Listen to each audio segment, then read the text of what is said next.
आज आप देश में शिक्षा की बात करो तो आम आदमी पार्टी का नाम आता है, आम आदमी पार्टी की बात करो तो शिक्षा का नाम आता है। ये एक ऑल्टरनेटिव पॉलिटिक्स हमने दी है।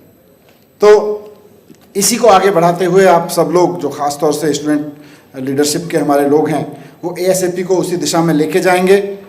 निश्चित रूप से जैसा अनुराग ने कहा, एक विजन बहुत इंपॉर्टेंट है कि एएसएपी केवल और केवल आम आदमी पार्टी के चुनाव लड़ने वाले स्टूडेंट्स का एक विंग नहीं है, क्योंकि चुनाव लड़ने की हम बात करेंगे तो देश के 50,000 कॉलेजेस में से 8 करोड़ बच्चे पूरे आफ्टर स्कूल जो एजुकेशन देश में है उसमें डिग्री डिप्लोमा ये सब लगा लो, लगभग 8 करोड़ बच्चे हैं, 8 करोड़ स्टूडेंट्स हैं आप लोग। 8 करोड़ स्टूडेंट्स में 50,000 अगर कॉलेजेस यूनिवर्सिटीज़ में मान लीजिए केवल 5% में चुनाव लड़ने का काम होता है।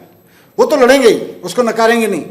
मैं चाहूँगा कि एक दिन हर उस यूनिवर्सिटी से जहाँ चुनाव होता है आम आदमी पार्टी के स्टूडेंट विंग का एएसएपी का अध्यक्ष जीत के आए, सेक्रेटरी जीत के आए, वहाँ से टीम्स जीत के आए, वो भी करेंगे।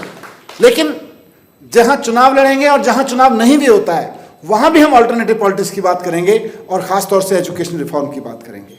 अनुराग ने बहुत अच्छे से मार्क किया, हम हर स्टूडेंट को, बात ये नहीं है कि जिसने पीली टी शर्ट पहन ली और जिसने कह दिया कि मैं एएसएपी का मेंबर हूँ वो ही केवल और केवल ये करेगा।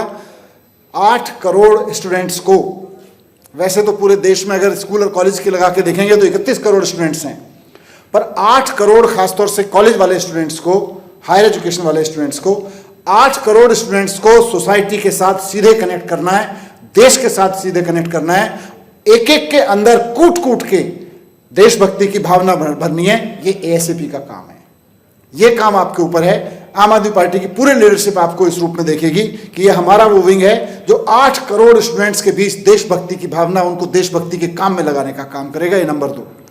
और नंबर 3 जो विषय हमारे और यहाँ बैठे हुए सब लीडर्स के बहुत करीब है, एजुकेशन रिफॉर्म। हम सब लोग पार्टी के लेवल पर जहाँ जहाँ सरकारों में मौका मिलता है एजुकेशन रिफॉर्म करने की कोशिश कर रहे हैं, लेकिन पार्टियों और सरकारों का एजुकेशन रिफॉर्म की एक लिमिट है। असली रिफॉर्म आएगा आपके बीच से। आप सब वहीं हैंड्स ऑन कॉलेज में खड़े हुए लोग हो, आपको वहां खड़े होकर देखना पड़ेगा। और आप सब लोग हमसे ज्यादा हाईटेक हो, टेक्नोलॉजी सेवी हो, आपको यह देखना पड़ेगा कि स्टूडेंट्स को लेकर क्या कमी रह जा रही है एजुकेशन में। जैसा मैंने एक सिंपल उदाहरण दिया कि यहाँ धरती पे वो भी देश हैं जहाँ नर्सरी केजी में आज एआई की बात हो रही है, और वहीं हमारे जहाँ अभी 11वीं और 12वीं में केवल टाइपराइटर चलाना सिखाया जा रहा है, व्हाट्सएप खोल के, उसका वर्ड प्रोसेसर खोल के। तो इस सब को आपको आवाज़ उठाना पड़ेगा।